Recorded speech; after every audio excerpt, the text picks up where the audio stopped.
The Oklahoma Sooners made some big-time portal additions that'll lead them to the college football playoff.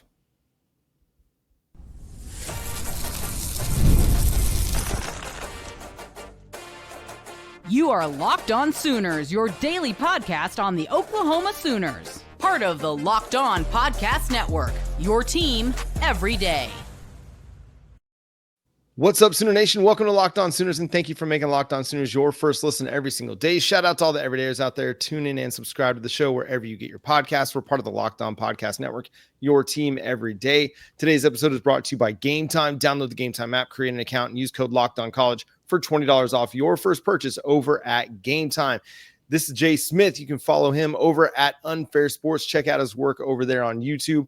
I'm John Williams. You can check out my work over at Sooners Wire at USA Today Sports. And Jay, we're going to talk the top college football jobs. One guy over at On3's got some big time explaining to do. We're also going to talk about the biggest loss in the transfer portal, both in the winter and the spring sessions. But first, Jay, let's talk about the biggest difference makers, the guys that can help push Oklahoma to the college football playoff, guys that they added in the winter session, guys that they added in the spring. Who are the biggest difference makers for you? So let's preface this properly. I want to make sure that people don't think that we're ignoring the biggest elephants in the room, that on the offensive side of the ball, we picked up probably two of the more dynamic players in the country. We got two, not one, but two. You get John Mateer in the winter portal, and then you grab Jaden Ott in the spring portal, which, of course, is obviously your two biggest difference makers. You get a running back that's been proven, even though he had a little bit of an injury-plagued year, expected to come back fully healthy and ready to dominate. You get a quarterback who was putting up some ridiculous numbers. So we don't want to act like we're ignoring them, but we want to look at something a little bit more subtle. Now, something I was really digging into when I was looking at some of the players. And John, the one that jumped out to me the most for the Oklahoma Sooners really is going to be Kendall Daniels from that winter portal. Like I was looking at the defenders the most and was like, okay, the defense was really good last year, but we lost some critical players. You're losing a Danny Stutzman, a Billy Bowman, right? You're losing a veteran like Woody Washington. As much as you all may hate him, he was still a veteran that people had appreciations for in the locker room. And then you lost all of those edge players, and you're like, okay, how do you replicate what you did with Ethan Downs being gone, Trace Ford, etc. Well, for me, it's looking at Kendall Daniels' body of work, being at 6'5", being like 240, and still being able to move the way he does, like a safety. He can play inside linebacker. He can play edge. He has the ability to be so versatile. And I've said this on numerous occasions, that the one thing that Oklahoma's been trying to do, and Brent Venables have been trying to do since he got here, is finding himself another Isaiah Simmons, someone that you could put all over the field, that teams, whenever they line up, they look for that dude and try to run the play the opposite direction. And that is what Oklahoma's in the hunt for. Daniels has the opportunity to be something like that. He's played safety. He's played linebacker. He was a freshman All-American at Oklahoma State. Really good, really talented. There's questions about his effort at certain points, in which I totally understand. You're at Oklahoma State. I totally could see why you would do that. I would question my effort too if I was at that school at some point.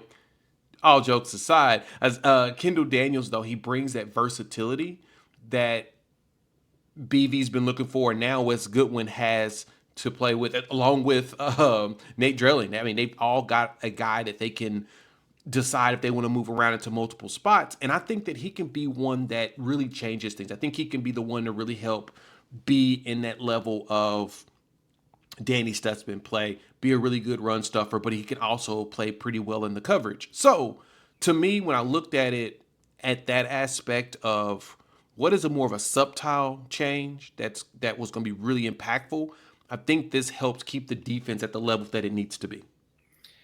Yeah, he's got the chance to be a dynamic difference maker for Oklahoma. Yeah. I mean, he is so versatile. He's so athletic. He's so fast. And he's a guy that makes splash plays. I mean, he did it at Oklahoma State. Now it's a matter of getting him up to speed at Cheetah and just letting him run wild.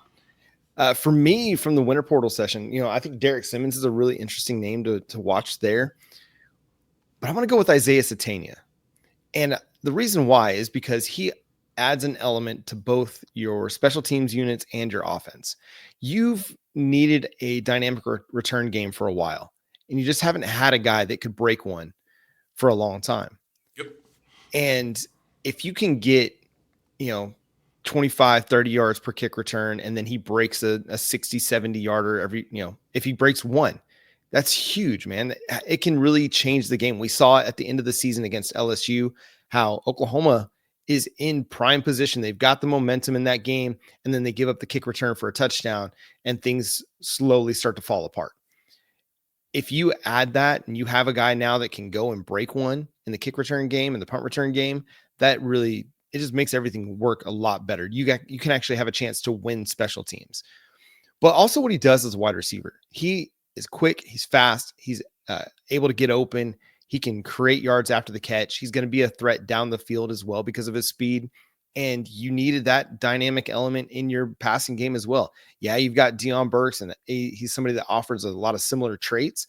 But given that we think that Ben Arbuckle will run a lot of four wide, you're going to need another guy that can play in the slot. That can, and now with Javonte Gibson out, Jaden Gibson out, there's a chance that Isaiah Satenia could see some snaps on the outside as well, and add that burner element and create big plays for you in the passing game. So I think that's a guy that, for me, has a chance to really impact this team and be someone that can help them win a lot of football games and help push them to the college football playoff. Yeah, having a slot setup of Deion Burks with Isaiah Satenia and the opportunity to move one of them to the outside because they have the skill set to do it, it's pretty good and pretty big for Emmett Jones when it comes to moving those lineups around. I like that pick a lot because there's other things, the one other thing that I always think about with that, the special teams component. Will Satenia do returns?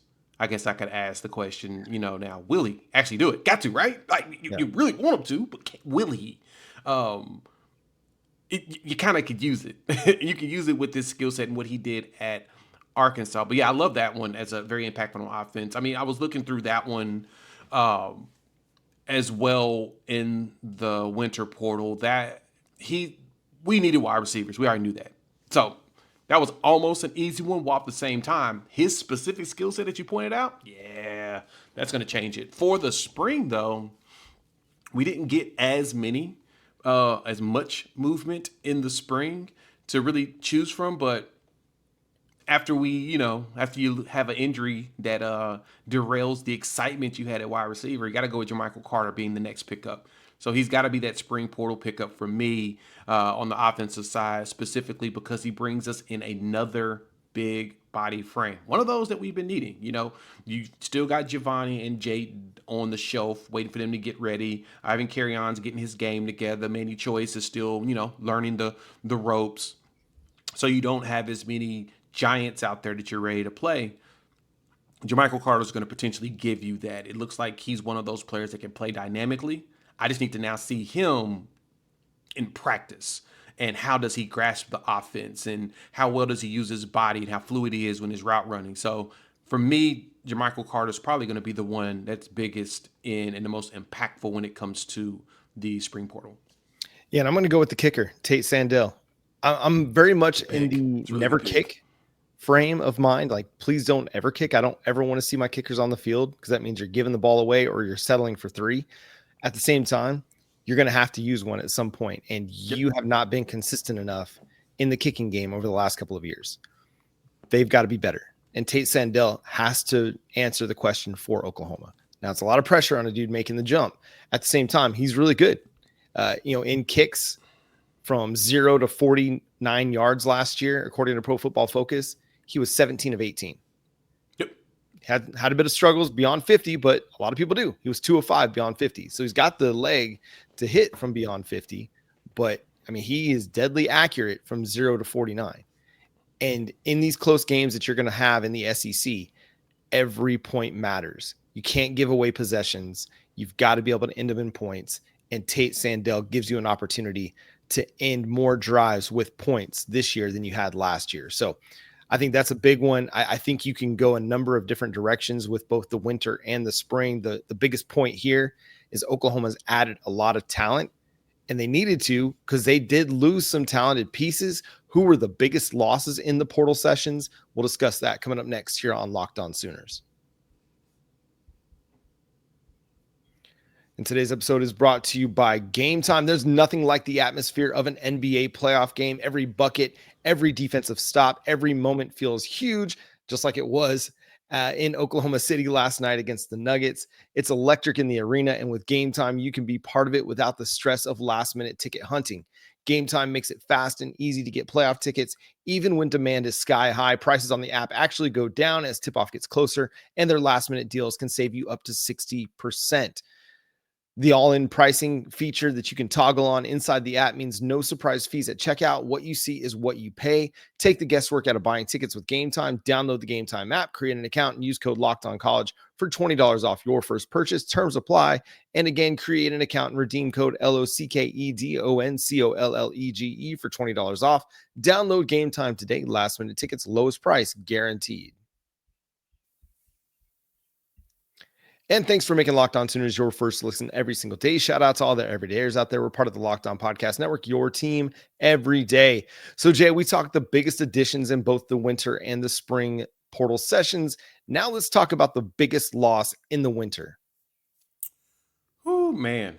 That one was tough because that's when we saw the mass exodus. You lost like 19 wide receivers off your rosters at one time. And it's just kind of like, all right, well, I guess, the entire room is probably your bigger one. But no, when I look through the winter one, I once again start to look for those subtle players that you were hoping to have that next jump, make that next leap, or things work out perfectly for them. And to me, probably the one in the winter is going to be Desean McCulla. I know. He didn't get to live up to the expectations that we had of him coming in as a very threatening edge from Indiana. But man, I thought he was going to be something, dog. Mm-hmm. And at the same time, his size and versatility is something that I value of what we could use for him on defense. Because his first year, when he was doing that against Texas, I mean, he was getting stuffs at the line of scrimmage, running through big dudes at his size. It's like, heck yeah. And then that was the one thing he said, too, is because of his size, teams were cutting him like crazy. And so he was dealing with knee problems and knee pains or whatnot. Had to have small procedures to clean things up. So having someone that versatile, it does make teams have to adjust and change their game. And sad to see him go. He'll probably do some special stuff at Nebraska. They'll probably have him do a lot of edge rushing or whatnot. Unfortunately, we had a massive amount of players to do. I know he wants to learn linebacker here and hopefully leverage that to go to the league. But I think he's probably one that jumped out to me as a subtle loss that would really, that we could potentially feel if we didn't go grab Kendall Daniels. Yeah, I really would have liked to see them play him more at edge. I get that, the linebacker cheetah thing was part of the plan, and that gives you the opportunity to use him that way some. But with his length and his size, like, bulk him up, let him play defensive end, and just see where he goes, because he does a really good job playing with leverage. And if Matt Rule is able to leverage that, I think it gives Nebraska a dynamic player. There's so many different ways. And actually, before the show, I'd had a decision on which way I was going to go in this, but I've changed my mind since. I'm going to go with Nic Anderson. We could discuss everything that went down, what happened, what didn't happen, what should have happened with Nic Anderson last year. The kid's a good ball player, and he should be at Oklahoma. I mean, the legacy that Rodney Anderson left, the season that Nic Anderson had back in 2023, which was a breakout year. I mean, double-digit touchdowns in his first season of extended playing time, 800 receiving yards, averaged over 20 yards per catch. The kid was on track to have a really, really nice career with the Oklahoma Sooners, and it's kind of a bummer that he's going to be doing it now for LSU. Now, how healthy will he be? We'll see, but it's unfortunate the way that all that went down and all that transpired. Yeah. He's such a good player. He's such a good route runner that he would have made this offense really go. And, had he been on the field and been able to work with John Mateer and Ben Arbuckle, I think there would have been a chance for him to have another big season for the Oklahoma Sooners. And when you don't have really good wide receiver play to speak of, or you don't have answers at wide receiver that you can count on, having a guy with over 800 yards of receiving and double-digit touchdowns on your roster, that would have allayed some of the concerns. Now, would he have been healthy enough for 2025? Who knows? But given the fact that his brother played here, he was such a part of a huge moment in the 2023 Red River Showdown. Some of the big games he had in that season, like it just makes me feel a certain kind of way that he's not going to finish his career at Oklahoma. Yeah, no, I get you on that one. And the one that I debated the most about it, now I ain't gonna like to hear this, but it's definitely Bauer Sharp in my personal opinion, because I would love to have an athletic tight end to just be out there and be available for John Mateer. I mean, I don't care what any of y'all say. The kid was put in a very bad position. It was one of those situations where he had to figure things out, it felt like, on his own. And yeah, I know that we still got questions at tight end, and we're going to have questions at tight end until somebody steps up and becomes that dude on the actual field. No one cares about practice when it comes to that position. Of any position on this team, the one position no one cares about in practice is tight end. We need to see somebody show up on the field. Bauer Sharp gave us all that. I mean, he was our leading receiver, and it was the one that obviously the quarterback had the most comfort with, that he would, force the ball to constantly. If you had him now with a John Mateer, John, do you see Bauer's entire existence being different? Well, I see it differently if you've got your top 3 wide receivers. That too. Yeah, that's also a good point. And people have rightly pointed out that he wasn't the best blocker, but you give him another offseason to continue to work, and I think he would have improved as a blocker. But also you give them a starting trio of wide receivers, and he's not your number one option in the passing game, and I think everybody feels a little bit better about it. Yep. You give him an offensive coordinator that's experienced instead of Joe John Finley, who's just trying to come up with whatever he can to try and create offense and not force the ball to Bauer Sharp so much, then probably everybody feels a little bit better about it. If he's your 4th option or even your 3rd option in the passing game, I think everybody feels a little bit better. But the fact that he had to become your number one option in the passing game, sometimes he was your option in the passing, like as a thrower as well. And then there were times where they had him as a read option or RPO candidate when Jackson Arnold wasn't supposed to give him the ball, but did give him the ball. So I don't know, man. It's a curious case of Bauer Sharp. I think there's so many things that could be said. I think he was a solid player that had room for improvement, that could have improved a little bit more had he been at Oklahoma one more season and not been the top option in the offense. But that's the way it went down. The other one for me, though, Jay, Lewis Carter, that's the one I was debating, and the one I had chosen before the show. The dude is an athletic, prototypical linebacker. He's going to get out there. He's going to make plays. He's going to run the field. He's going to be a terror. UCF got a good one. I really like that dude's attitude and mentality. It's a shame that he's not going to, again, be at Oklahoma, because I think he could have had a fantastic career for the Sooners. Also, your linebacker depth is pretty thin beyond this year. If Kip goes to the NFL, if Kobe has a breakout season and decides, hey, you know what, I'm going to take an opportunity and go to the NFL, we're kind of short on linebackers. You got Sammy, but beyond Sammy, you don't really have a whole lot of experience at linebacker. Kendall Daniels will be gone after this year. So losing a guy like Lewis Carter, it kind of stings a little bit. From the spring portal season, though, Jay, I know people don't want to hear this one, but on the topic of tight ends, I'm going to go Devon Mitchell. Yeah, you're not wrong in a way. It's the potential that you're talking about. That's that subtle loss that could have been something if everything applied and worked the way that it was supposed to. So I totally get that. That's actually a very solid choice for the spring for me. I'm gonna stick with Sawchuk. Yeah, I know that we gained Jaden Ott and we were needing to thin out that running back room because of how many backs we have. Mm-hmm. Sawchuk still brought you a veteran presence who worked hard, even though he wasn't healthy. I think it's a little bit of a subtle loss that you may miss at some point. Now, granted, Jaden Ott goes out here and rushes for 1,500 yards. You're going to be like, who? Sawchuk, who? Right. Or if you have a combination of Jaden Ott, Xavier Robinson, and either Javante Barnes or Taylor Tatum all put up, a combination of over 2,000 yards rushing, no one's going to think about that. But I still felt like he was a really good leader overall and really good in the community. So that's some of the little things you miss. You miss those glue guys and the ones that continuously work even when things aren't going their way. That's going to be something that'll be missed being in the portal. Well, I think the overall thought here is that Oklahoma didn't really have a spring loss. You had guys that you liked having as a part of your team, but they also whether it's Devon Mitchell, who hadn't really impacted the team yet. You're just losing the potential. Or Gavin Sawchuk, where you significantly upgraded the running back position with a guy like Jaden Ott. You didn't get hurt out of the spring portal like a lot of teams did. There's a lot of teams out there that were expecting guys to be a big part of their program this fall that took significant losses. Oklahoma didn't really take a significant loss in the spring portal season. Let's talk the top college football jobs according to On3 college football analysts. We'll discuss that coming up next here on Locked On Sooners.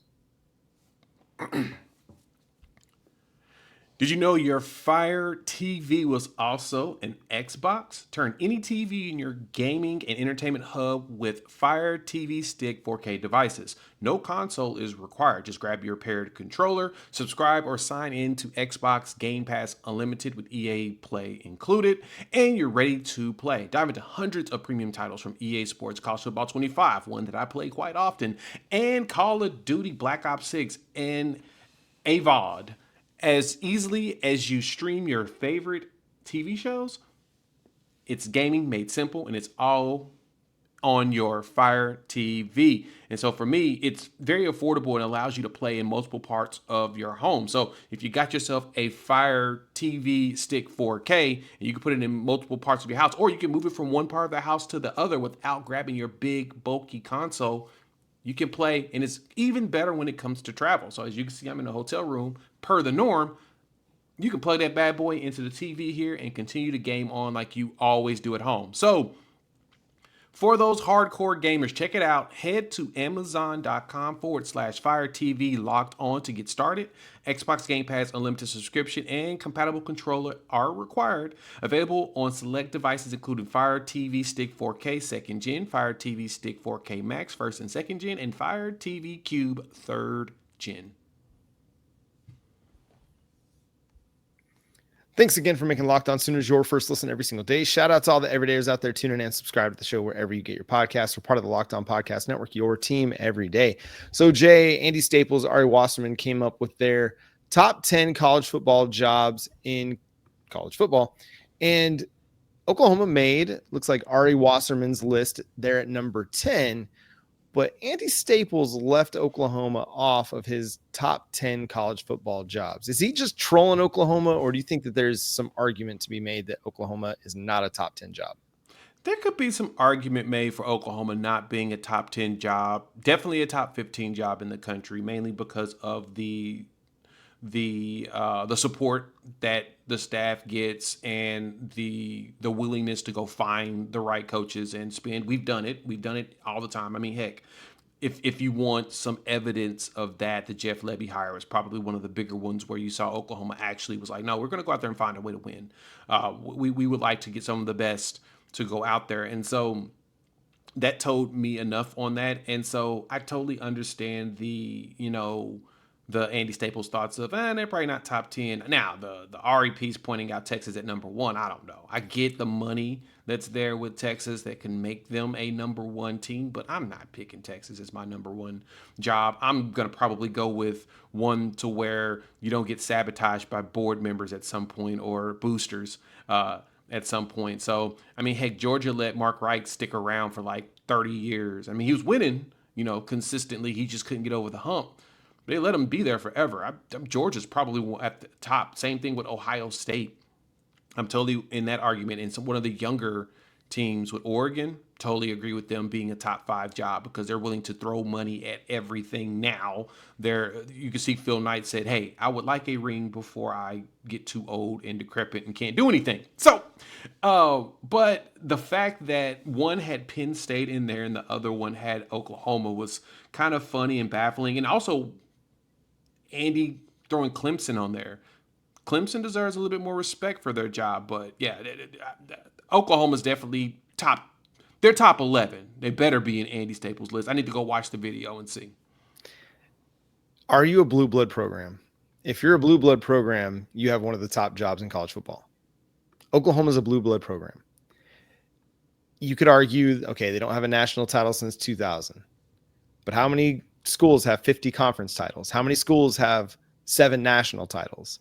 How many schools have 7 Heisman Trophy winners? How many schools have the legacy and the tradition that Oklahoma has? Very few that can compare. Alabama, Michigan, those are the two that like jump off the page as comparable jobs to Oklahoma. I get that Oklahoma is down right now, but if we feel like this is where Oklahoma is really headed, is we're going to be a mid-league team, then it doesn't matter if Oklahoma's got a top 10 job or not. Yeah, that's fair. But this isn't where Oklahoma's going to be. You know, you've got good administrative support. You've got a fantastic fan base, sometimes a little bit over the top, but a fantastic fan base. You've got a opportunity to recruit Texas and recruit nationally. You've got good booster support. It's a patient administration. I don't know what there isn't to love about the Oklahoma job. It's a fantastic job, and you get all the facility resources that you need.